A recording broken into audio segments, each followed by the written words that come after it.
আমি অনেক ছোট বয়সে বিয়ে করেছিলাম এবং স্বামীর রুমে প্রথমবার প্রবেশ করার সময় আমি খুব ভয় পেয়েছিলাম। তখন আমার শ্বশুর এসে বললেন, তুমি একা থাকতে ভয় পাবে না, আমি তোমার পাশে থাকব। শ্বশুর আমাকে আমার স্বামীর ঘরে নিয়ে গিয়েছিলেন। এরপর আমার স্বামী আর শ্বশুর দুজনেই সেখানে ছিলেন, যা আমার জন্য খুবই অস্বস্তিকর ছিল। আমার নাম নেহা। আমি দেখতে অনেক সুন্দর ছিলাম, গায়ের রং ছিল ফর্সা অনেক। আমি যেখানে বড় হয়েছি সবাই আমাকে দেখে হিংসা করত। আজকের গল্পে আমি তোমাদের আমার জীবনের সত্যি কিছু অভিজ্ঞতা শেয়ার করব।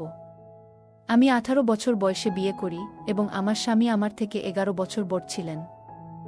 এটা আমার জন্য একটা কঠিন পরিস্থিতি ছিল, কারণ এত কম বয়সে বিয়ের পর কেমন অনুভূতি হতে পারে সেটা আমি বুঝতে পারিনি। ছোটবেলায় যখন আমি মাত্র 6 বছর বয়সী ছিলাম, আমার এক আত্মীয় আমাকে একটি আশ্রমে রেখে চলে যান। সেই আশ্রমে থাকাকালীন এক বয়স্ক মহিলা, তাসলিমা বাই, সবসময় আমাকে হেনস্থা করতেন, কারণ আমি দেখতে সুন্দর ছিলাম। তিনি আমাকে সবসময় তার মেয়ের সাথে তুলনা করতেন। আমি যখন 18 বছর বয়সে পৌঁছালাম, তখন তার মেয়ের চেয়ে আমি অনেক বেশি পছন্দনীয় ছিলাম আর অনেক বেশি সুন্দর ছিলাম, কারণ সে ততটা সুন্দরী ছিল না। তাই তাসলিমা বাই আমার বিয়ে ঠিক করেছিলেন। তিনি ইচ্ছা করেই আমাকে এই রকম ছেলের সাথে বিয়ে দেয়। যদিও আমার স্বামী দেখতে অনেকটাই ভারী গড়নের ছিলেন, অর্থাৎ অনেক স্বাস্থ্যবান ছিল। বিয়ের পর তাসলিমা বাই তিনি তার মেয়েকে শহরে পাঠিয়ে দেন। আমার শ্বশুর বাড়িতে প্রথমবার পা রাখার সময় আমি প্রচণ্ড ভয়ে কাঁপছিলাম। আমি জানতাম প্রথম রাতের অভিজ্ঞতা আমার জন্য কঠিন হতে চলেছে। পরদিন সকালে আমি ঘুম থেকে উঠার পর আবার শুয়ে পড়ি, যেন কিছুই ঘটেনি। সকালে আমি শুনতে পেলাম শ্বশুর আমাকে ডাকছেন, বুমা, নাস্তা তাড়াতাড়ি বানিয়ে ফেলো। আমি সব কিছুতে চটতে ছিলাম, তাই তাড়াতাড়ি নাস্তা তৈরি করে তাকে দিয়ে দিলাম। ঠিক তখনই আশ্রমের একজন মহিলা আমার বাড়িতে এসে হাজির হন। তিনি আর কেউ না, ওই তাসলিমা বাই। তিনি দেখতে আসছে আমি কত কষ্টে আছি। তার হাতে ছিল মিষ্টির বক্স এবং তিনি শ্বশুরের সামনে বললেন, আমি তাকে খুব ভালোবাসি, তিনি একদিন আমার কাছে আসবেন বলে বিশ্বাস করি। এতে আমার শ্বশুরও তার কথায় বিশ্বাস করতে শুরু করলেন।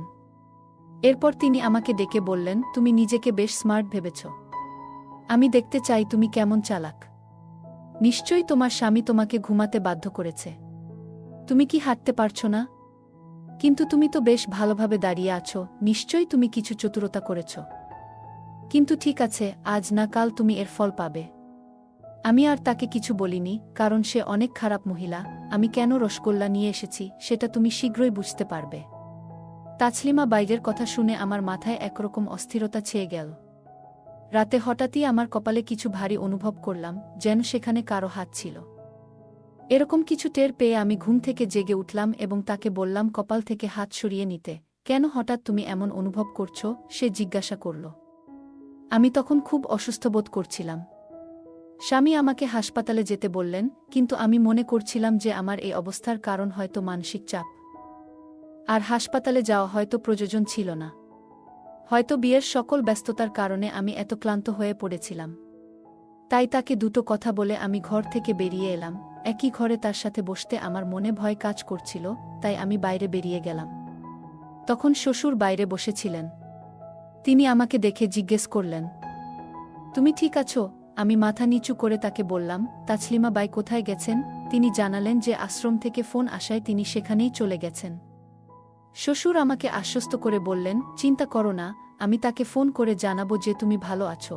আমি সেই বাড়িতে দিন কাটাতে শুরু করলাম, কিন্তু রাতের কথা ভেবে আমার ভেতরে ভয় কাজ করছিল। যখন রাত নামল, আমি তাকে আবার দেখি বরের মতো সেজে এসেছে, যা দেখে আমার মনে আবার অস্থিরতা কাজ করল। সে আমার হাত ধরে আমাকে বিছানায় শুইয়ে দিল এবং বিশ্রাম নিতে বলল। কিন্তু হঠাৎ মাঝরাতে আমি শরীরে একটা ভারী অনুভূতি টের পেলাম। লোকটার উপস্থিতি আমাকে কিভাবে সামলাতে হবে তা বুঝতে পারছিলাম না। বিয়ের পর পুরো 5 দিন সে আমার পাশে থেকে গেল, কিন্তু আমি তাকে কোনো সময় দেই নেই। একবার সে বলল, তুমি যদি জীবনে প্রকৃত সুখ থেকে নিজেকে বঞ্চিত করতে চাও, তবে তুমি তাসলিমা বাইয়ের কাছে আশ্রমে চলে যেতে পারো। স্বামীর মুখে তাসলিমা বাইয়ের নাম শুনে আমি তাকে বললাম, না, আমি সেখানে ফিরে যেতে চাই না। সেখানে গেলে সে হয়তো আমার অবস্থা নিয়ে মজা করবে। সুমনকে বললাম, আমি খুব চিন্তিত। তারপর আজ আমার কোথাও যাওয়ার প্রয়োজন ছিল না, তবে আমি আমার ঘর থেকে বের হয়ে এসেছি। পরে আমার শ্বশুর আমাকে ডেকে পাঠালেন। আমি যখন রুমে ঢুকলাম, দেখলাম তার ওষুধের বক্স একটা কিছু লেখা ছিল। এটা ঘুমের ঔষধ ছিল, ভাবলাম আজ এইটা দিয়ে কোনো অজুহাত দেখিয়ে পার পাওয়া যাবে। তারপর আমি বক্সটা নিয়ে রান্নাঘরে গেলাম। রান্নাঘরে গিয়ে আমি দেখলাম আমার স্বামী নেই, দীর্ঘ সময় ধরেই সে অনুপস্থিত। আমি নিজের মাঝে অস্থিরতা অনুভব করলাম। তাই সেই ওষুধের বক্সটি হাতে নিয়ে ফিরে এলাম আর ওষুধ খেয়ে নিয়েছিলাম। কিছুক্ষণ পর আমি লক্ষ্য করলাম আমার স্বামী গভীরভাবে আমার দিকে তাকিয়েছিল। রাত 11টা বেজে গেল। তারপর সে আমাকে তার পছন্দের কিছু দিয়েছিল। আমি অল্প কিছু সময় পর ঘুমিয়ে পড়লাম এবং গভীর ঘুমে তলিয়ে গেলাম। ঘুমের মধ্যে আমি অদ্ভুত স্বপ্ন দেখলাম, যেন কিছু ঘটছে যার স্পষ্ট স্মৃতি আমার মনে নেই। ঘুম থেকে উঠে দেখি আমার স্বামী পাশে শুয়ে আছে। আমি উঠার চেষ্টা করলাম, কিন্তু ব্যর্থ হলাম। তখন সে আমাকে সাহায্য করল। স্বামী আমার প্রতি সহানুভূতিশীল ছিল। বলল, তুমি কিছু সময় বিশ্রাম নাও। আমাদের বাড়িতে কাজের মেয়ে আছে, তারা সব কাজ করে নেবে। আমি তার কথা শুনে শান্ত হলাম, কিন্তু আমার মনে হলো কিছু একটা হয়েছে। তার মুখে একটি আলাদা ভাব ছিল, যেন কিছু বলতে চাইছে কিন্তু বলছে না। এই সবের মাঝে আমার শরীর ও মন এক অদ্ভুত অবস্থায় ছিল। মনে হলো যেন আমি একটি অনিশ্চিত পরিস্থিতিতে আছি। এবং এই সময়ে সুমনের কথা মনে পড়ে গেল। মনে হলো সে আমার সাথে রাতে কিছু ঘটিয়েছে, কিন্তু স্পষ্ট কিছু মনে পড়ছে না। আমার মনে হলো কিছু ঘটে গেছে যা আমি এখনো পুরোপুরি বুঝতে পারিনি, কারণ আমি জানতাম এমন কিছু ঘটবে, তাই আগেই ঘুমের ওষুধ খেয়ে নিয়েছিলাম। আমি তখন খুব অস্বস্তিতে ছিলাম এবং বেশ ভীত ছিলাম। আমার বয়স তখন 18, কিন্তু শারীরিক পরিবর্তনের কিছু অভিজ্ঞতা তখনও অর্জন করিনি। হঠাৎই আমার কাপড়ে দাগ দেখে আমি বাথরুম থেকে বেরিয়ে এলাম। আমাকে কাচতে দেখে আমার স্বামী চিন্তিতভাবে জিজ্ঞাসা করলেন, কি হয়েছে? আমি আমার কাপড় দেখালাম। তিনি শান্তভাবে বললেন, চিন্তার কিছু নেই, এটা স্বাভাবিক। তুমি হয়তো প্রথমবার এই রোগের অনুভব করছো। আমার স্বামী আমার থেকে 11 বছরের বড়, তাই তিনি এসব বিষয়ে অভিজ্ঞ ছিলেন। তিনি আমার উদ্বেগ বুঝতে পারলেন এবং বললেন, তুমি স্নান করে নাও, আমি তোমার জন্য যা দরকার তা নিয়ে আসছি। এই স্নেহশীলতায় আমার প্রতি তার যত্নবোধ আরও গভীর হয়ে উঠল। তারপর আমি রান্নাঘরে গিয়ে নাস্তা প্রস্তুত করছিলাম। হঠাৎ আমার শ্বশুর এসে বললেন, এই পরিবর্তনগুলো সাময়িক, কিছুদিনের মধ্যেই সব ঠিক হয়ে যাবে। নাস্তার পর থেকে বাড়ির কাজের দিকটা কাজের লোকেরা সামলে নেবে। আমার শ্বশুরের কথা শুনে অনেক লজ্জা পেলাম। আমি জানতাম শ্বশুর আমার দিকে সব সময় নজর রাখতেন। আমি আমার রুমে ফিরে দেখি সুমন তার প্রয়োজনীয় জিনিস গুছিয়ে নিচ্ছে। আমি অবাক হয়ে জিজ্ঞাসা করলাম, তুমি কোথায় যাচ্ছ? সে বলল, কিছুদিনের জন্য আমাকে গ্রামের বাইরে যেতে হবে, বাবাই তোমার দেখাশোনা করবে। কিছুক্ষণ পর সুমন তার ব্যাগ নিয়ে বেরিয়ে পড়ল। সে বিদায় নেয়ার সময় বাবাকে বলল, বাবা, নিজের খেয়াল রাখবেন। আমি কিছুটা উদ্বিগ্ন হয়ে পড়লাম, কিন্তু স্বামী তার দায়িত্ব দিয়ে গেলেন, তাই নিজেকে সাহস দিলাম। শ্বশুর ঘরে ঢোকার পর আমি অনুভব করলাম তার মনে কিছু ভিন্ন চিন্তা চলছে। তিনি আমার কাঁধে বন্ধুর মতো হাত রাখলেন এবং বললেন, সুমন আমাকে বলেছে তোমার যত্ন নিতে। কোনো কিছুতে লজ্জা পেও না। তুমি যা চাও বলো, আর বাকিটা আমি দেখব। তার এই কথায় আমি একটু বিস্মিত হলাম, তবে শ্বশুরের কথায় কোনো খারাপ উদ্দেশ্য খুঁজে পেলাম না। কিন্তু আমি জানতাম যে তার মনে কি চলছে। আমি তার প্রতি একটু প্রতিক্রিয়া দেখালাম এবং সে তার হাত সরিয়ে নিল। আমি খুশি ছিলাম যে সুমন কয়েকদিনের জন্য বাড়িতে আসবে না, তাই আমি নিজেকে একটু স্বস্তি দিলাম। তবে আমার শ্বশুরের আচরণ নিয়ে কিছুটা উদ্বিগ্ন ছিলাম। রাতে শ্বশুর আমার জন্য কিছু নিয়ে আসলেন এবং কাজের লোকদেরকেও নাস্তা করতে বললেন। তিনি বললেন, তুমি ভালো আছো না, তাই আমি যদি সাহায্য না করি তাহলে কে করবে? তার কথাগুলো শুনে আমি একটু সন্দেহ করছিলাম। শ্বশুর বললেন, সুমন তার কাজে ব্যস্ত, তাই এখন তোমার দেখাশোনা আমাকেই করতে হবে। তিনি যখনই আমার রুমে আসতেন তখনই কিছু না কিছু বলতেন। আমি বুঝতে পারছিলাম তিনি আমাকে তার ছেলের চেয়ে বেশি গুরুত্ব দিচ্ছেন। একদিন তিনি আমাকে কেনাকাটা করতে নিয়ে গেলেন। ফিরে আসার পর শ্বশুর বললেন, এই নতুন পোশাকটি পরো এবং দেখাও কেমন লাগছে। আমি যখন পোশাকটি পরলাম তখন তিনি একটু বিস্মিত হয়ে তাকিয়েছিলেন। মনে হয় কোনো দিন দেখেনি। পোশাকটি কিছুটা আটসাট ছিল এবং আমি সেটা বুঝতে পারছিলাম। তবুও শ্বশুর বললেন, এই পোশাকটি তোমার জন্য ঢিলেঢালা লাগছে, মনে হয় তুমি ঠিকমতো সাজগোজ করনি। তিনি এগিয়ে এসে ড্রেসের ফিতা বাঁধতে লাগলেন। সেই সময়ে তাসলিমা বাই দরজার বাইরে দাঁড়িয়ে ছিল এবং সবকিছু লক্ষ্য করছিল। শ্বশুর বাইরে বেরিয়ে গেলেন আর তাসলিমা বাই আমার কাছে এসে বলল, তুমি তোমার নতুন জীবনের সাথে বেশ খাপ খেয়ে নিয়েছ। তোমাকে দেখে ভালো লাগছে। আমি তাকে বললাম, তাসলিমা বাই, তুমি ভুল বুঝছ।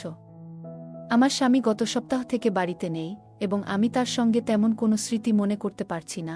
তাসলিমা বাই বিস্মিত হয়ে বলল, তাহলে তুমি গত সপ্তাহ থেকে শ্বশুরবাড়িতে একা আছো? হ্যাঁ, যখন আমি ঘরে ঢুকলাম আমি দেখলাম শ্বশুর তোমার পিঠে ফিতা বাঁধছে। তাসলিমা বাই মুচকি হেসে বলল, তোমাদের মধ্যে কিছু একটা ঘটছে, তাই না? তিনি আমার দিকে তাকিয়ে বললেন, তুমি ভালো সময় কাটাচ্ছ মনে হচ্ছে। তারপর তিনি আমার হাতে একটি বিয়ের কার্ড তুলে দিয়ে বললেন, এটা আমার মেয়ের বিয়ের আমন্ত্রণপত্র। বিয়েতে আসতে ভুলবে না, আর শ্বশুর ও স্বামীকে একই রকমের পোশাক পরতে বলো। তাসলিমা বাই তখন আমার দিকে এক নজরে তাকালেন, যেন কিছু বুঝতে পারলেন। আমি তার দিকে তাকিয়ে বুঝতে পারছিলাম কিছু অস্বস্তি হচ্ছে। আমি রুমে ফিরে আয়নার সামনে দাঁড়িয়ে দেখলাম শরীরে কিছুটা পরিবর্তন হয়েছে, যা আমি আগে খেয়াল করিনি। তখনই হঠাৎ আমার শ্বশুর এসে উপস্থিত হলেন এবং আমি একটু অবাক হলাম। আমি দ্রুত পোশাক ঠিক করার চেষ্টা করছিলাম, কিন্তু সেটা ঠিকমতো বসছিল না। আমার অস্বস্তি হচ্ছিল, তাই বললাম, শ্বশুর, একটু ফিতাটা লাগায় দেন। তিনি আমার কথা মতো ফিতাটা লাগায় দিলেন। তারপরেও মনে হচ্ছে কিছু একটা ঠিক নেই। তারপর শ্বশুর বলল, আমার একটু পা ব্যথা করছে। আমি শ্বশুরের পরামর্শে তার পা মালিশ করতে লাগলাম, কিন্তু তার দৃষ্টিতে কিছু অদ্ভুত দেখছিল। আমার পোশাক তখন ঠিকমতো বসছিল না, তাই দ্রুত রুম থেকে বেরিয়ে এলাম। শ্বশুর আমাকে দেখে কিছু বললেন না। আমি বাইরে এসে সোফায় শুয়ে পড়লাম। সকালে যখন ঘুম ভাঙল, আমার স্বামী আমাকে সোফায় দেখে জিজ্ঞেস করলেন, তুমি এখানে কেন? আমি কিছু বলতে যাচ্ছিলাম, তখনই শ্বশুর এসে বললেন, তোমার স্ত্রী এখন অনেক বড় হয়েছে, তার দিকে নজর রাখো। তিনি আমাকে নিয়ে বিভিন্ন ধরনের মিথ্যা অভিযোগ দিচ্ছেন আমার স্বামীকে। সকালে শ্বশুরের কিছু কথা শুনে আমি ভেতরে ভেতরে ভেঙে পড়ছিলাম। মনে হচ্ছিল তার কথাগুলো আমার জীবনের শান্তি নষ্ট করতে পারে। কিন্তু তখন সুমন আমার দিকে তাকিয়ে বলল, আমি নেহার বাইরের রূপ দেখে বিয়ে করিনি। তার মধ্যে যে আন্তরিকতা আর মানসিক শক্তি আছে, সেগুলোই আমার কাছে সবচেয়ে গুরুত্বপূর্ণ। তার শরীর যেমনই হোক, সে আমার স্ত্রী এবং আমি তাকে কোনো কারণেই ছেড়ে যাব না। স্বামীর মুখে এমন কথা শুনে আমার চোখে পানি চলে আসলো। আমি বুঝতে পারলাম, আমি যাকে শুধু বাহ্যিক অবয়ব দিয়ে বিচার করছিলাম, তার হৃদয় কতটা বিশুদ্ধ। আমি শ্বশুরকে বললাম, আমি জানি না আপনি কেন আমার জীবনকে জটিল করতে চাচ্ছেন, কিন্তু আপনার কোনো কৌশলী সুমন এর মতামত বদলাতে পারবে না। সে এমন একজন যার মন পরিষ্কার এবং সৎ, আর এখন আমি তাকে আরও বেশি ভালোবাসতে শুরু করেছি। শ্বশুর উত্তরে বললেন, আমি শুধু তোমাকে দেখাতে চেয়েছিলাম যে বাহ্যিক সৌন্দর্যই সব কিছু নয়। তুমি যে গর্ব করছিলে সেটাই তোমার পরিবর্তন আনতে বাধ্য করেছে। কিন্তু মনে রেখো, ভালোবাসা মুখের সৌন্দর্য বা শরীরের আকৃতির উপর নির্ভর করে না। প্রকৃত ভালোবাসা আসে অন্তরের গভীরতা থেকে। তারপরও শ্বশুর বললেন, ভালোবাসা যদি সত্যিই থাকে, তাহলে তা শরীর বা মুখের উপর নির্ভর করে না, প্রকৃতির সঙ্গেই তা সামঞ্জস্যপূর্ণ হওয়া উচিত। সুমন কখনো আমাকে আমার ইচ্ছার বিরুদ্ধে কিছু করতে বলেনি, তার প্রতি আমার শ্রদ্ধা এখন আরও বেড়ে গেছে। 4 দিন পরে তাসলিমা বাইজের মেয়ের বিয়েতে আমরা উপস্থিত হলাম। সেখানে গিয়ে দেখি তাসলিমা বাইয়ের জামাই আমাকে অভ্যর্থনা জানাচ্ছে, চোখে আনন্দের অশ্রু নিয়ে সে আমার প্রশংসা করছিল, কিন্তু আমি বুঝতে পারছিলাম যে তার এই প্রশংসার পেছনে আমার স্বামীর সম্পদের প্রভাব রয়েছে। তখন আমি সুমনকে বললাম, তোমার যদি এত টাকা থাকে, তাহলে তুমি চাইলে স্লিম হতে পারতে। কেন করনি? সুমন হাসি মুখে বলল, নেহা, আমি এমন একজন সঙ্গী চেয়েছিলাম যে আমাকে আমার আসল রূপে গ্রহণ করবে। আমার সম্পদের জন্য অনেকেই আমাকে বিয়ে করতে চেয়েছিল, কিন্তু আমি এমন একজনকে খুঁজছিলাম যার মধ্যে সরলতা এবং আন্তরিকতা আছে। তোমার মধ্যে আমি সেই গুণগুলো পেয়েছি, তাই তোমাকে আমার জীবনের সঙ্গী হিসেবে বেছে নিয়েছি। আর তুমি যেমনটা ভাবছ, আমার বয়স 30 নয়, বরঞ্চ 20। আমার শরীরের গঠনটাই আমাকে একটু বয়স্ক দেখায়, আর কিছু নয়। এরপর সে বলল, যদি তুমি চাও আমি স্লিম হই, তাহলে আমি এখন থেকেই ব্যায়াম করতে রাজি আছি। তোমার মতো আমিও ডায়েটিং শুরু করব। আমরা দুজনেই একে অপরকে জড়িয়ে ধরে হাসতে লাগলাম। এখন মনে হচ্ছিল শ্বশুরের হাত থেকেও বাঁচলাম, এবং যাকে এতদিন খারাপ ভাবতাম সেই এখন আমার আসল ভালোবাসা, আসল জীবনসঙ্গী। শ্বশুরে কুকর্মের কথা প্রকাশ করার পর থেকেই সে আমাকে এখন অনেক বেশি ভালোবাসে। গল্পটা কেমন লাগলো জানাতে ভুলবে না। আরও মজার মজার রোমান্টিক গল্প শুনতে চাইলে ভিডিওটি লাইক, শেয়ার এবং চ্যানেলটি সাবস্ক্রাইব করতে এবং বেল আইকনটি ক্লিক করতে ভুলবে না। ধন্যবাদ।